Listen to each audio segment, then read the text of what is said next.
ये मंजू.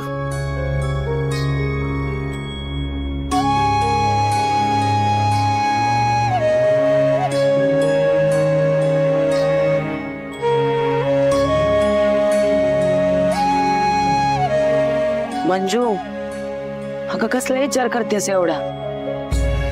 तो गबाळा मुकादम काय बोलला त्याचा विचार करतीस ना? मी तर म्हणते त्याचं काय म्हणणं एवढं मनाला लावून घेऊ नकोस.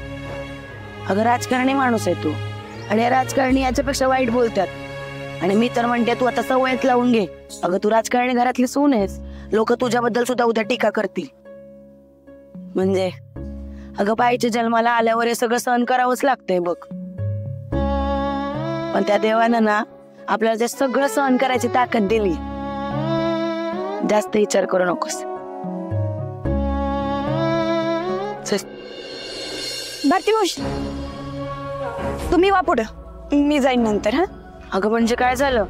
अहो महत्वाचं काम आठवलं अचानक, ते करते आणि जाईन मी. हा अगं पण काम झाल्यावर एकटी कशी जाशील घरी? भारती मावशी नका काळजी करू, जाईन मी. बरं ठीक आहे, पण घरी पोचल्यावर फोन करशील. हा सांभाळून जा, काळजी. येते. अरे त्या माया सुर्वेच्या घरात 2-2 उमेदवार. ती माया सुर्वे ती जनता पक्षाकडून उभी आहे आणि तिचा तो लोक तो अपक्ष उभा आहे. म्हणजे निवडणुकीत कोणी बी जिंकला तरी पैसा आपल्याच घरात येईल हा अंदाज बांधून मायले उभे. मुकादमाला ना लय मस्ती आणि त्याचं तोंड बंद करायला पाहिजे कायमच. वहिनी सपोर्ट. हा वहिनी बोला की. बलमा अर्जंट येऊन मला भेट आत्ताच्या आत्ता. वहिनी तुम्ही असं अर्जंट भेटायचं म्हटलं का नाही, मला धडकीच भरते बघा. का बलमा, हे बघ मला महत्वाचं बोलायचंय तुझ्याशी. महत्वाचं म्हणजे सत्याच्या प्रचाराबद्दलच बोलायचं ना तुम्हाला. काय होते माहितीये का, तुम्ही काहीतरी विषय करून बसताय आणि ती माझ्या अंगलीत येते, मी झाडाला जातोय आणि तुम्ही मला ओरडते परत. बलमा प्लीज भेट मला. बरं एक काम करा, मी पक्ष शाखेवर या. आलेच.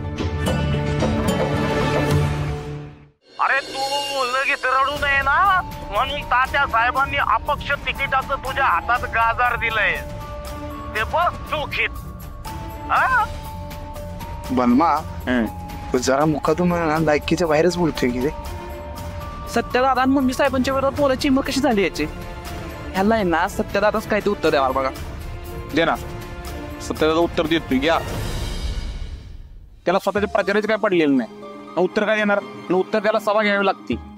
आपल्या साहेबांना प्रचारच करायचा नाही स्वतःचा, तर काय करायचं?